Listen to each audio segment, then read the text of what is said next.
termina impactando, lo que cierra todo. Por eso, mi voto va a ser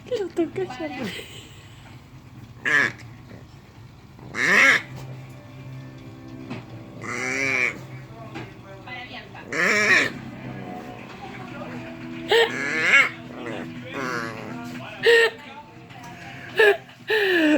Pero lo toca.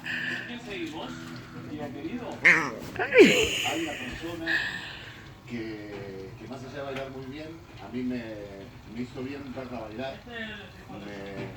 Me gusta lo que veo como público, lo que me hace sentir cuando está en el escenario. Y esa persona para mí es Cristian.